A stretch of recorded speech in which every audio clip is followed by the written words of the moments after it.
There is a war in America. This is War in America. I'm your host, Jonathan Warren. Today is Saturday, October 11th, 2025. And it's been a relatively quiet week. I mean, there's been a couple of developments, but for the most part, it's been surprisingly peaceful, which is, you know, always welcome. But still, plenty of things to discuss and plenty of things to remark on. And we'll get right into it. Candace Owens had confirmed that she said Charlie Kirk did in fact get shot from the front, but the bullet that they said, the caliber of bullet, was not what they claimed as far as the FBI goes.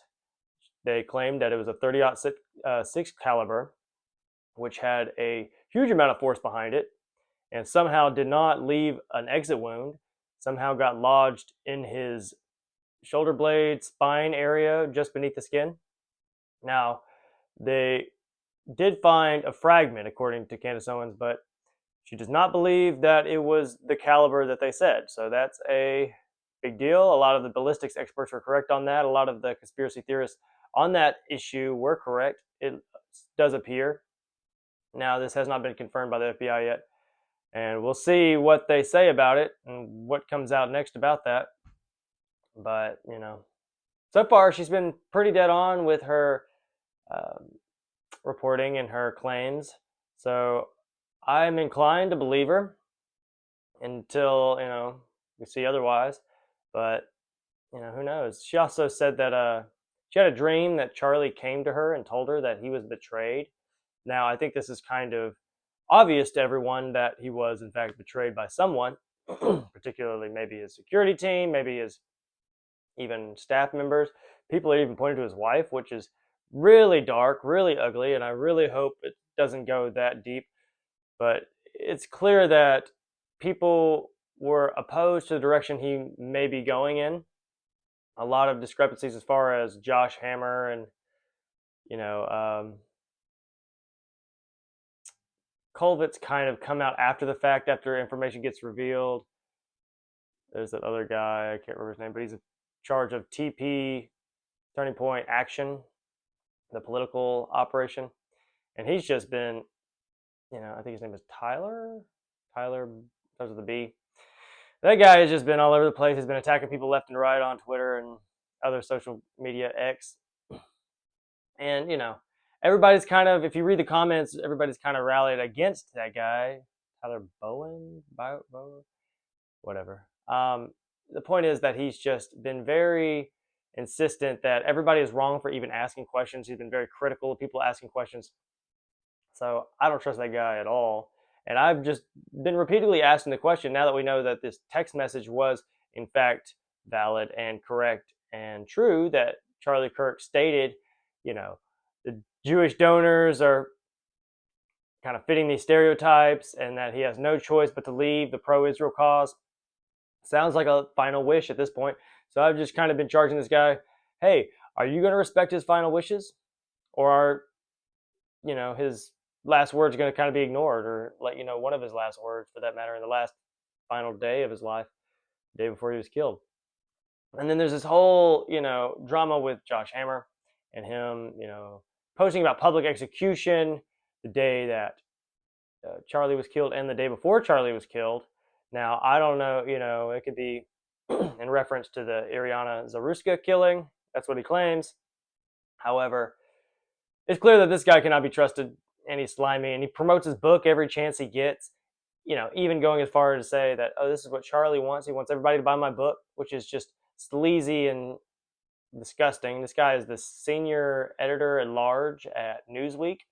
And how the hell these people are getting these positions of power in the media is just beyond me. It's quite troubling, if you ask me. But I do want to take a second and just kind of reflect on the fact that this, as of yesterday, marked a month from the assassination of Charlie Kirk. And, this is what propelled me to even start this show in the first place. This was kind of a tribute to speaking out and everyone kind of fighting for this country and fighting for the future of this country, fighting for the youth, fighting for opportunity and sovereignty over our own nation. And I really, want to reflect on that and just give him the gratitude and respect that he deserves in light of his passing, and just really encourage everyone to get on board with that and do what they can as far as they can take it. If you can put yourself in front of a camera and just say that you want this country to be represented by people who put this country first and actually care about the future of the youth, for that matter, and opportunities, healthcare, price of education, price of housing, the homeless, the drug problems, as far as fentanyl overdoses and things like that, then we've got to do something about it. We've got to speak out against the forces that would undermine this, and there's clearly plenty of them. This world of darkness and evil, but I really think that good people stand a chance if we fight back and we defend ourselves and we rally together. If we stand together, then out of many there's one. E pluribus unum. And I think that that's the trick here. We've got to unite. And I've seen a lot of left and right divides being broken down against Israeli influence, Chinese influence, now Qatar, whatever. But Saudi, I mean, if you ask me, Saudi Arabia is a bigger problem than they have been for a long time in this country. So all these foreign influences and interests that seem to undermine the American people's interests and future, for that matter, sovereignty, then this is what we got to stand together against. I've seen Cenk on from the Young Turks, on Tucker Carlson. You see Marjorie Greene Taylor and Thomas Massie and Ro Khanna all getting together to kind of fight for the Epstein files release. You're seeing these divides, these bridges being built across these divides, and the divides coming down because everybody is kind of realizing, hey, we need to stand together against these foreign influences that would, and for that matter, even domestic influences that would undermine the people, undermine the ability of the people to have a say in their future, have control of their future, and even have, fortune, treasure, and blood, not be spilled and wasted on just stupidity and other interests, for that matter. So I just really want to, kind of pay tribute to Charlie, and I'll say it before, I've said it again, we didn't agree on everything, but I do believe he was a symbol for free, open debate and dialogue with people you disagree with, trying to bridge gaps between differences and uniting the country. I do think that is what he kind of represents at this point, immortally and forever. And I think that this is a permanent symbol. And I really think that this is, he's part of the history books now. And this is something that we can all agree on, that we should be able to discuss things without threat of violence, and especially threat of getting shot, in public. And I really just hope that this, is as far as it goes. I don't think, violence is necessary yet, and I don't want that to be the case. But as Tucker Carlson has stated, and many others, that it's, if you want violent revolution, this is, how you would act. This is how the government would behave. And so I really just want to keep these dialogues open so that we avoid these kind of issues.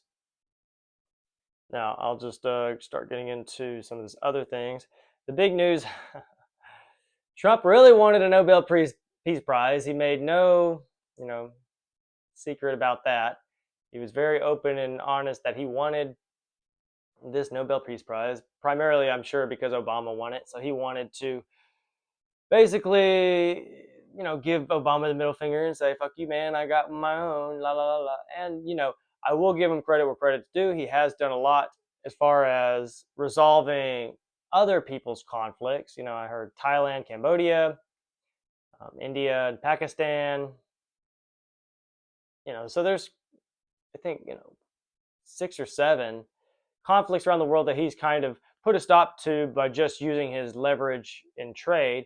However, you cannot and will not, in my opinion, get a Nobel Peace Prize if you are the person who funded and weaponized and supplied these weapons to Israel against civilian population in Gaza, helped them and shielded them while they did such a thing. They completely demolished the entire enclave, several towns, Gaza City. It's all laid to waste. And, he has proposed this peace proposal. And hopefully it goes well. It just looks like a trap to me. It looks like they're just trying to get Hamas to disarm and they're going to keep going right at it. It doesn't look like the Israelis would willingly give up this land, especially after everything that they've put into making this happen. And the way that October 7th looked like a setup in the first place, with the stand down order, with the Hannibal Directive, with the fact that they knew about it ahead of time. All of these things point to a setup. Like they wanted this to happen so they'd have an excuse to go in, wipe out the entire infrastructure, wipe out every building, make it a completely inhabitable situation. They cut off aid for several months. All of these things really point to a bigger goal of just getting back their hostages, a bigger goal of, defeating Hamas, which, if you ask me, Hamas is probably more higher in number than ever, because each time you kill a terrorist, you create probably 3 or 4 more, especially if they have a family, especially if they're, with children. And so, as Laura Loomer said, she considers all of these people terrorists. She says, oh, the women and children are terrorists too. She sees nothing wrong with them getting killed. And that's just horrid. That's horrible. We can't stand for that. And, I just don't think it's trustworthy. Everybody's like, oh, why aren't the people who wanted this to end celebrating? And the main reason is distrust. There's distrust on both sides, but I would say most Americans at this point do not trust the Israelis. They're known to break ceasefires left and right. They're known to do, the opposite of what they say they're going to do. They say one thing and do the opposite. So I think there's a lot of distrust, and a lot of people are just waiting to see if this is real, if this really happens. And I don't blame them, because it just looks like a trap. It looks like they're trying to get Hamas to give up the hostages and give up their weapons, and then they're just going to go keep killing. And then they'll be indefensible. They won't have any leverage at all, which, not like the Israeli government seemed to care about the hostages in the first place. The only person who seemed to care about them was Trump. And now that they're getting these hostages back, you really got to wonder what's going to stop them now, And it's not like I don't want the hostages released. I certainly do. I certainly think this is, a positive development. But I just really am concerned for the level of reliability and commitment that Israel has to actually, allowing the Palestinians to stay there and allowing the Palestinians to govern this area. And as, Netanyahu says, oh, we can't reward them with the state right after they, did this act 2 years ago. He said it would be similar to 9/11 happening and then an Islamic country getting a state right next to New York, but it's not the same at all because these people were there first, right? These people have been there. Most of these people are either descended from refugees from the original Nakba in 1948, and it's just not the same at all. It's a terrible comparison. It's false comparison, and false equivalence is what it's called. It's just not realistic. I don't see it happening, but I really hope it does. I really, really hope it does. Another thing that Trump has done, he's escalated the Ukrainian war, said he would end that. Now he's sending Tomahawk missiles to Ukraine, cruise missiles that can fly really low, avoid radar, avoid detection, and go long, long distances. So this hopefully is just a pressure on Putin. I know they're having some more meetings, and they really are trying to come to some kind of conclusion to it. But at the same time, NATO is, militarizing, saber rattling, brinkmanship, especially around Finland, Poland, and Romania for that matter. All these border areas in Eastern Europe around Russia are kind of getting ready for what looks like, a massive, large-scale war. So I really hope that's not the case. But you can't get a peace deal if that's what you're doing. When you said you're going to end the war, a peace prize, rather, is what I'm saying. The Nobel Peace Prize, this is what we're talking about. He can't get one when he's doing this kind of shit, especially with Ukraine, Israel, and also Venezuela, right? He has 8 battleships or 8 large Navy vessels surrounding the coast of Venezuela. They've been bombing little boats, claiming that it's drug runners and things like that. But I mean, the first one looked like it was migrants. They were fleeing, like refugees trying to get the fuck out of there. Looks like that's who he killed the first boat. So there's a lot of things that look bad when it comes to Venezuela. Venezuela apparently has offered to give us all their oil and give us all their gold if we will, align with them, allow Maduro to stay in power. Allegedly, Marco Rubio shut that down. He doesn't want any part of that. He wants them to be completely dismantled and a regime change to go into effect. But again, if you're going to ask for a Nobel Peace Prize, you can't be, setting a pretext for an invasion on a sovereign nation known as Venezuela. Venezuela really has not done anything to us directly. They've kind of aligned themselves with Russia and China and BRICS, which is, all anti-American, I guess, but like it's not a direct confrontation. It's not directly threatening us. It's certainly not an imminent threat. They're using the 2001 authorization of military force that they used against Al-Qaeda to do this, and it's completely unjustified. It's completely illegal.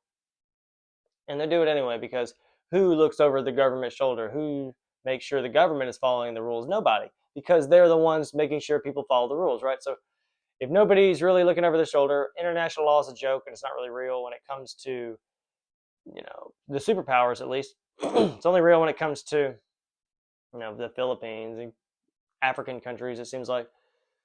But when it comes to these large superpowers, Russia, China, France, England, if you can call them that, India even for that matter, it doesn't really apply.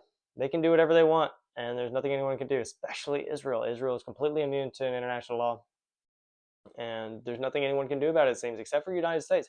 But we're the ones protecting them, so they're just open to do whatever they want, and that's terrible because it's put our reputation at risk. It's hurt our standing in the world, and it's used a lot of our leverage and capital, trade leverage, and it's been wasted, just protecting Israel, just in their pursuit of wiping out these Arabs and taking over this little piece of land.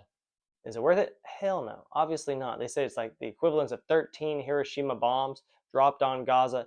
That is an insane amount. If you look at the before and after pictures, it's just been completely demolished from the east to west. So there's, nothing but disgust and contempt I have for that whole regime and the whole, I guess, international group that's behind that and protecting that. And then finally, obviously the bombing of Iran, their nuclear facilities. Iran's been kind of desperate at this point to kind of make some kind of deal where they can drop these sanctions and get some kind of guarantee that we're not going to fuck them up in the future. 12-day war did not go well for them. Israel really killed a lot of their leaders and a lot of their military capabilities were taken out. And it just looks like right now we're kind of aligning with Qatar and Israel to kind of set up some kind of either proxy war against Iran or just use them as like a base of operations. So it looks like the plans to and the progress to go for another round with Iran is coming. Again, you can't be doing shit like that if you want a Nobel Peace Prize. So it's just a joke that he even asked for it. The winner was an opposition leader in Venezuela. Now, she's not exactly done anything as far as actually threatened the regime in Venezuela, as far as I know, but she's not bombing anyone. She's not bombing anyone. And she dedicated to Trump anyway, allegedly. So, he can kiss our ass, like, whatever, dude. You get, a consolation prize, an honorable mention for that matter. And I just don't think it's like, maybe we should just hold this over his head for the next 3 years and maybe like he'll chill out until he gets one, right? Because as soon as, Obama got one, he certainly started doing some fucking shit when it comes to military escalation. He started bombing the shit out of people with Predator drones. He escalated the war in Afghanistan. He armed and funded Al-Qaeda in Syria. And we saw how that turned out. Now Al-Qaeda is in charge of Syria. So just treasonous, stupid behaviors that leave us in a weaker and more vulnerable state and really undermine our self-defense and defensive capabilities moving forward. It really puts a target on our backs, and it just, what do we get out of that? We don't get anything. It only serves the military industrial complex. It only serves the banks. It only serves, I guess, Israel, I don't even know who it helps. It just seems like it helps everybody but the American people. The American people really deserve somebody who gives a shit about them, somebody who actually puts their interests first. And I really hope that, with everybody kind of waking up to this bullshit, with everybody kind of speaking out against it, that we finally can get to a point where we run our own country, because if we don't, this country's going to collapse. It's going to blow away in the wind. It's just going to be a fragmented, shadow and echo of what it used to be. And we're almost already there. And like our only hope right now is AI and, big tech. And that's a terrible future. If that's the only hope that we have, is just some kind of technocratic, communistic, socialistic, fascism, whatever you want to call it, where no one has any rights. There's plenty of abundance, but nobody can work. Nobody can make money. Nobody can make decisions in their own personal life. Nobody owns any property. That seems to be the direction that we're headed. All the jobs are going to go right out the window, right to the wayside. And that is, the thing that people are promoting as like our biggest hope. And I'm just like, oh, well, that sounds terrible too, So I really just hope that we can kind of insist and demand for at least things do not get worse, right? We've seen like a steady decline in the last 10, 20 years in this country. And it's been due to just these reckless wars, the reckless spending, and the corruption of our leaders and officials on a massive scale. And this is what we're fighting against. This is what we're fighting for. So I just hope that that's not the case. I want to talk about the fact that we are kind of giving Qatar a facility to train their fighters in Idaho, I've heard. Now, obviously, all this hype about Qatar having all this influence in America is overblown by the Zionists to kind of detract and distract from the amount of control and influence that they have. However, this is not okay. I think everybody can agree that we do not want any country on our soil training their military, because we should be only taking care of our own. We should not be playing these games in the Middle East, and these civilization, Sid Meier's taking over the world shit in the Middle East is stupid. And again, I just feel like it's to kind of bribe and incentivize Qatar to do shit for us during the next round of the Israeli-Iranian war. And, this 12-day war, so to speak, everybody's just like, oh, it didn't escalate. You're so wrong. But it's like, as Dave Smith says, we're in halftime, it looks like. It looks like we're just taking a break. But it looks like, this thing's going to pick up, and it's going to pick up soon, because the window is closing. They know that their opportunity to do so is about to be over. Like, they're not going to be able to do this much, sooner in the future. So they've either got to set up Iran somehow, make it look like a false flag attack, which everybody is saying, it looks like a prime time for some kind of attack, so they can justify the next rescission of our rights, rescission of our freedoms, and justification for a war. It just looks like they want us to go to war, or at least they want us to fund another country going to war for us. And the American people are sick of it. We don't want this anymore. We want to ruin our own country. We want to worry about our own domestic issues, our own infrastructure, our own homeless, our own employment rates for that matter, and our outlook on quality of life. Like, our entire quality of life needs to be boosted. We want to own property. We want to have an opportunity to do things. As Tim Dillon says, like, this was kind of the deal that allowed America to kind of function for the last 100 years, is that, the American people, the common citizens, were just like, yeah, it's kind of fucked up what our government's doing, in Vietnam and Korea and all these places, but we get to own a home. We get it, a single income household can afford all of those things, and we get some nice things. We get a nice boat, a jet ski. But it's like, those days are over. We're not even getting that anymore, and they're still doing this shit. So it's like, why would anyone, go along with this? And I'm not saying that it was right in the first place, but that's how the propaganda worked. That's the only reason it worked. That's the only reason people bought it and tolerated it, is because, hey, at least we were living good. We're not living good anymore. So it's just completely intolerable. It's completely unjustified. And I'm not saying that made it okay. I would have still opposed it if I was alive 50 years ago. But, there were many people who felt that way. But I think even those people are to the point now where it's like, no more, no longer, we're not doing it anymore. And, I just really want to see what happens. The next midterms are coming up. The primary season is going to be particularly important because we've got to get some of these incumbents out of there, regardless of political party. The incumbents have got to be threatened. And I don't mean violently, I mean politically. We've got to pose a real threat, numbers-wise, voting-wise, to their job security, to their bought and paid for place, and their seat at the table has got to be taken away from them, because we only get like another election or two before the AI revolution or whatever is here completely.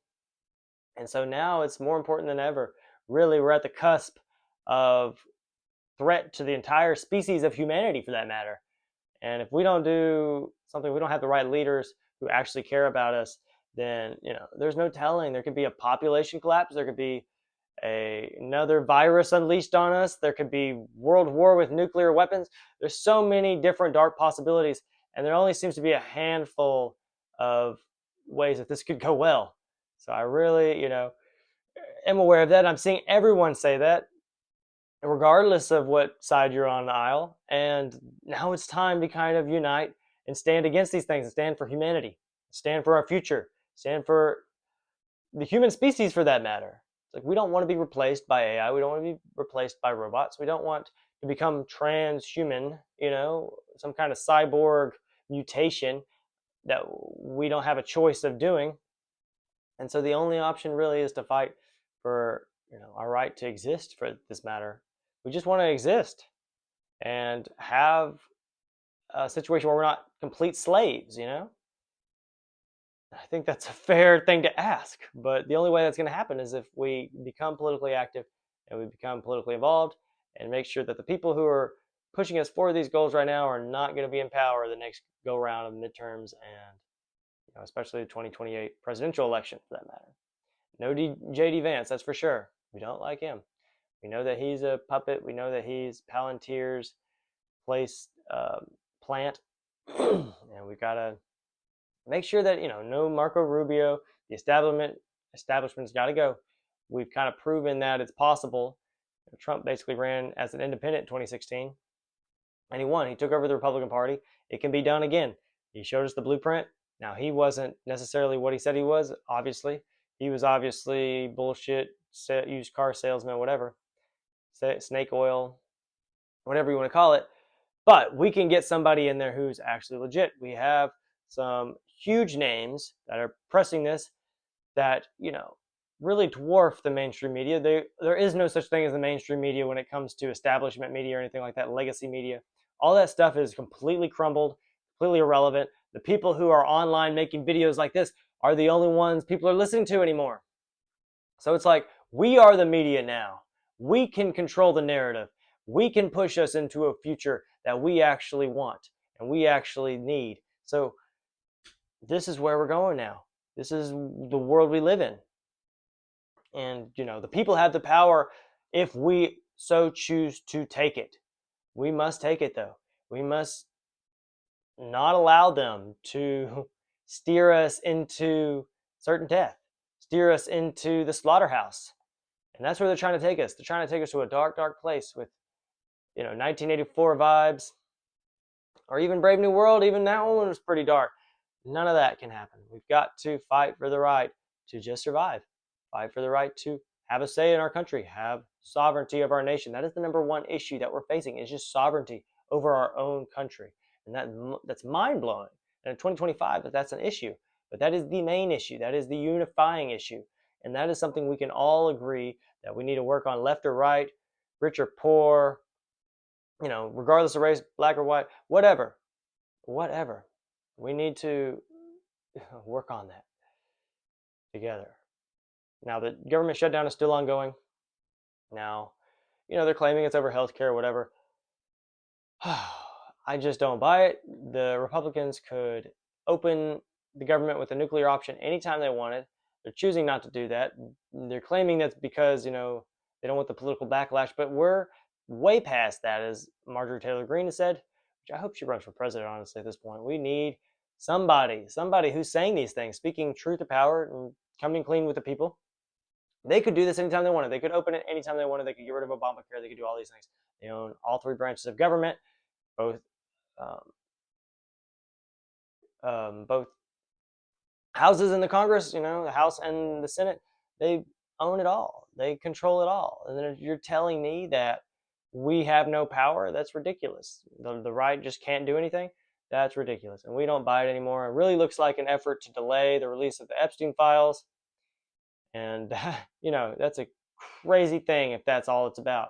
It's just simply about releasing Epstein files. That's dark. And I really hope that it's not the case. But it's starting to look that way for sure.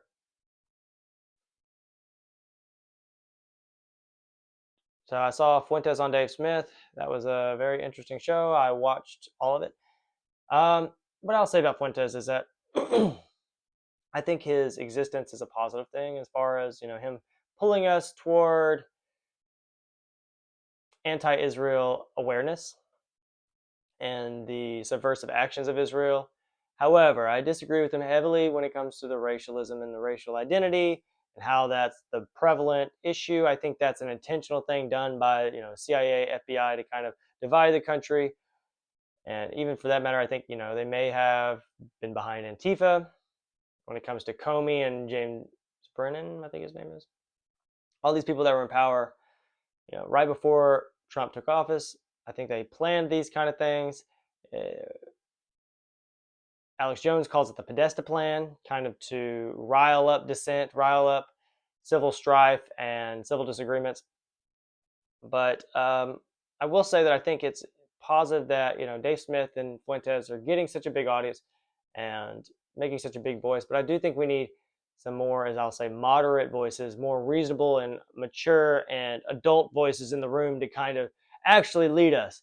Because, at his core, at his foundational origin, I would say Nick Fuentes is a troll, an edgelord, right? He literally goes on rants telling people to kill themselves all the time. It's just very unprofessional, and it's very silly in a lot of ways. So I do agree with him on a lot, but, I'm not racist. I'm not bigoted, and I don't think that, white race is the main thing that we got to worry about. I really think it's sovereignty as a country. I really think that obviously freedom of association is a big deal. I don't think you should be forced to be around people you don't want to be around. And that's more of a libertarian sentiment than a, white supremacist or nationalist or whatever ideal. I'm more of in the business of promoting liberty and freedom, and that's kind of my angle from it. And then when it comes to them just completely decrying the possibility that Israel had anything to do with Charlie Kirk's assassination, I just think that that's ridiculous. It certainly looks like they had every incentive to take over Turning Point USA and steer it back in the direction where it's not anti-Israel and it does support the pro-Israel cause belligerently and, at any cost. I just don't think that it's realistic to completely discount that. And, I'm not sitting here saying I have any proof personally, but it looks bad, and if things look bad, if there's smoke, there's fire. If there's fire, there's usually a yarmulke, That's what I always say. If there's smoke, there's fire. If there's fire, there's a yarmulke. And, if they do happen to, if the Zionist movement does happen to get taken down in this country on the one thing they actually didn't do, and that's ironic, but so be it, so be that.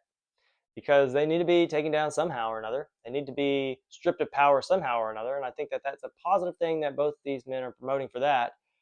But, Dave Smith even said, I don't think Israel had anything to do with 9/11. And I'm just like, man, come on. We just need to look at the transactional finances alone, the financial transactions alone, to kind of see that there was clearly something at play that people knew about and were aware of ahead of time. So I really think that that is, a smoking gun here. I think Tucker Carlson's on point when he says that. Like, if we just knew more about that, if that was, disclosed and declassified, that we would know, who the perpetrators really were, and we would know who had foreknowledge, and we would know who was guilty of actually planning this thing and not saying anything about it when they knew it was going to happen. So I think that that is a big deal. I think that's something we need to focus on, and I don't think that it's, realistic to completely discount that and say, oh, I don't think this or I don't think that, when we don't know.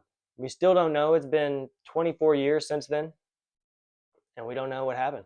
And, maybe we never will, but I just think that it would be really easy to. All we have to do is get these things declassified. This is what Trump ran on. This is what he said he was going to do. Obviously, it's not the most transparent administration ever. If it is, it's not the most transparent administration possible. We certainly could possibly be more transparent and open. And I really just, hope that eventually the truth comes out, one way or the other, because, the truth will set you free. And we are in change right now. We are headed for a path of slavery, and we need to be set free. We need to be set free of this. So, one thing, though, I will say about Fuentes' comments, when it comes to Trump's actions against the left, and how he's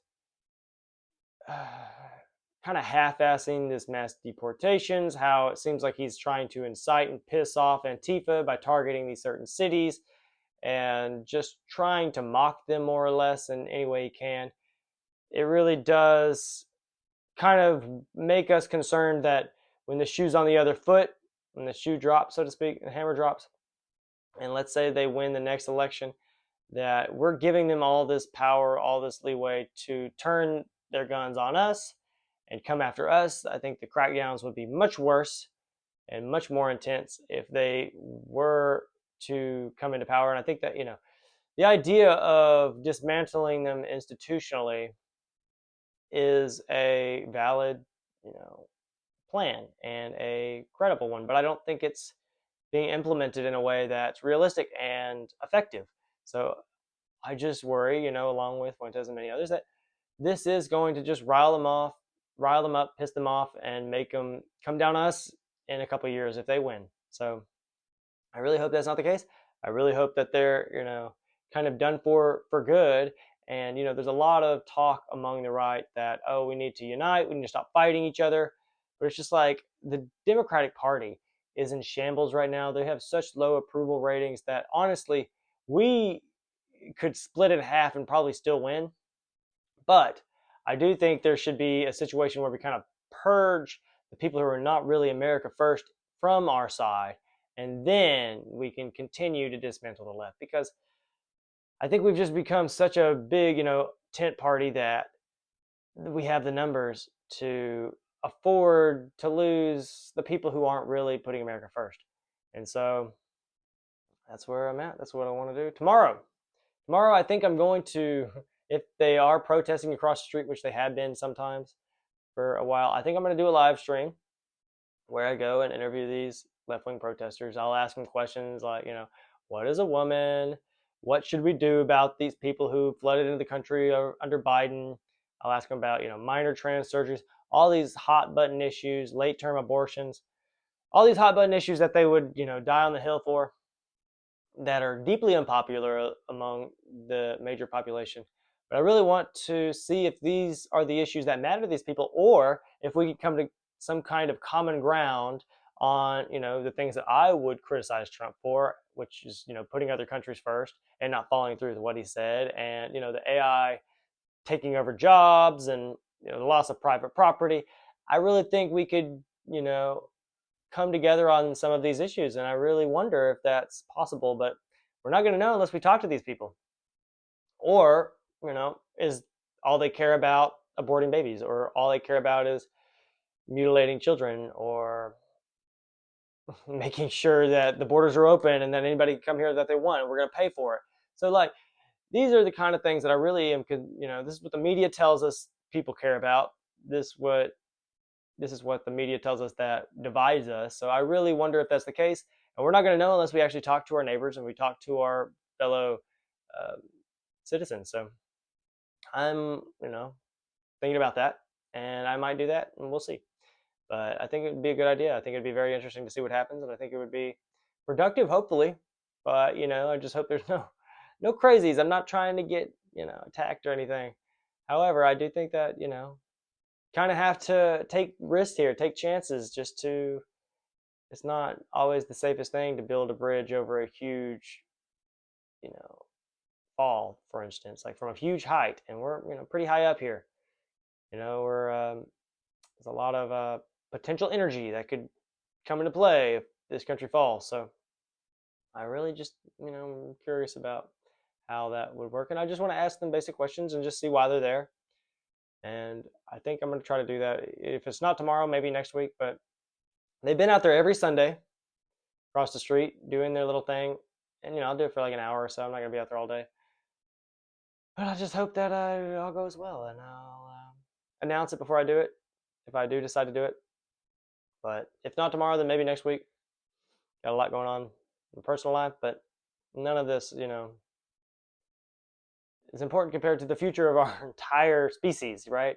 Like, I would love the luxury of just not worrying about these things, not talking about these things, just watching football, hanging out with my friends, playing video games. But it's hard to enjoy any of these things anymore. It's hard for me to really focus on what's in front of me, sadly, because of just knowing that these crises are getting closer and closer to our own backyard, to our own neighborhoods, to our own cities. And I just, I think we have to do everything we can. I think we need all the people we can to speak up, speak out, because there is a war in America, and this is War in America. I'm Jonathan Warren, reminding you, live free, keep fighting. Thank you.